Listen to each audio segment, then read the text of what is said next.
Hi price Lord. இன்னைக்கு நம்ம topic God's voice, கடவுளின் குரல். நாம் பார்ப்பதை விட பார்க்காதவைகளுக்கு அதிக சக்தி உண்டு அப்படின்னு சொல்லலாம். புரியலல்ல?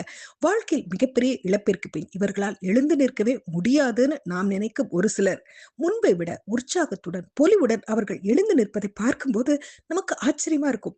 இதுக்கு காரணம் அவர்கள் உணர்வு நிலையில் ஏற்படும் ஒருவித உணர்த்துதல் உணர்வு அப்படின்னு சொல்லலாம். அந்த உணர்வுகள் நம் வாழ்வை வடிவமைக்குது அப்படின்னு சொன்னா அது மிகையாகாது. நாம் வெளியில் பார்க்கும் விஷயங்களை விட நாம் பார்க்க முடியாத உணர மட்டுமே முடியும் உணர்வுக்கு மிகுந்த சக்தி இருக்கு.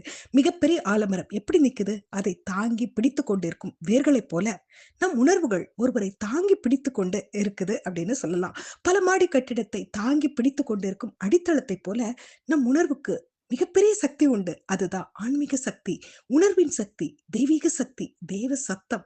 அதை பத்தி தான் இன்னைக்கு நம்ம பார்க்க போறோம். அதுக்கு முன்னாடி ஒரு குட்டி கதை.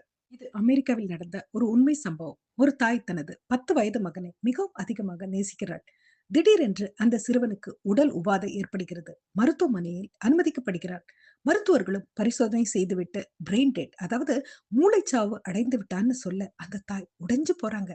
பிழைப்பதற்கு வழியில்லை என்கிற நிலையில் உடல் உறுப்புகளை தானம் செய்ய வாய்ப்பு இருக்குன்னு சொல்ல தாய் தளர்ந்து போறாங்க.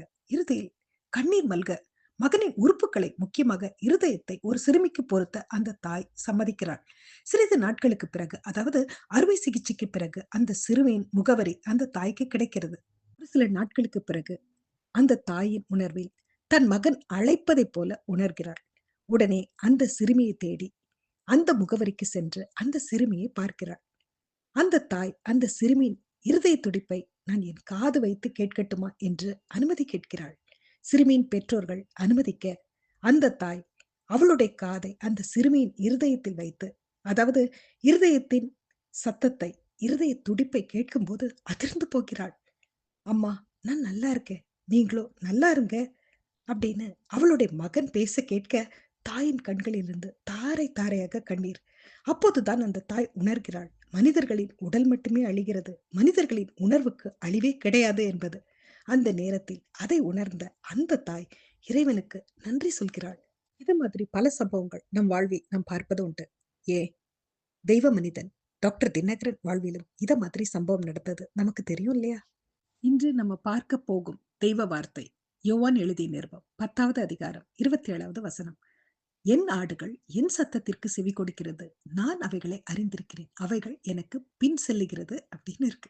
இன்று நம்ம பார்க்க போகும் நபர் தாவீது. ஆடுகளின் பின்னே போன தாவீதை தேவன் அரசனாக்கினார். அது மட்டுமா, தேவனே என் இருதயத்துக்கு ஏற்றவனாக கண்டேன், எனக்கு சித்தமானதை செய்வான்னு சொன்னதையும் நம்ம பார்க்கிறோம்.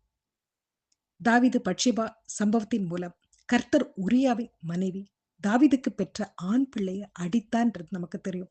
அது வியாதிப்பட்டு கேவலமாய் இருந்தது அப்படின்றத நம்ம பார்க்கிறோம். தாவீது அந்த பிள்ளை பிழைக்க பிரார்த்தனை செய்தார், உபவாசித்தார், முழுவதும் தரையிலே கிடந்தார். இப்படி எல்லாம் நம்ம பார்க்கிறோம். 7ஆம் நாளில் பிள்ளை செத்து போயிற்று அப்படின்றதையும் நம்ம பார்க்கிறோம். பிள்ளை இறந்து போயிற்று என்று தெரிந்து கொண்ட பின் தாவீது தரையை விட்டு எழுந்து ஸ்தானம் பண்ணி எண்ணெய் பூசிக்கொண்டு தன் வஸ்திரங்களை மாற்றி கர்த்தருடைய ஆலயத்தில் பிரவேசித்து பணிந்து கொண்டு தன் வீட்டுக்கு வந்து போஜனம் கேட்டான். அவர் முன்னே அதை வைத்த போது புசித்தான் அப்படின்றதையும் நம்ம பார்க்கிறோம். எல்லாத்துல இருந்தும் நமக்கு என்ன புரியுதுன்னா, தாவீது தன் தவறை உணர்ந்த இறைவனிடம் சரணடைந்த மாதிரி நாமும் நம் தவறை உணர்ந்த இறைவனிடம் சரணடையும் போது நாமும் உணர்வடைவோம், உயிரடைவோம் அப்படின்றது புரியுது.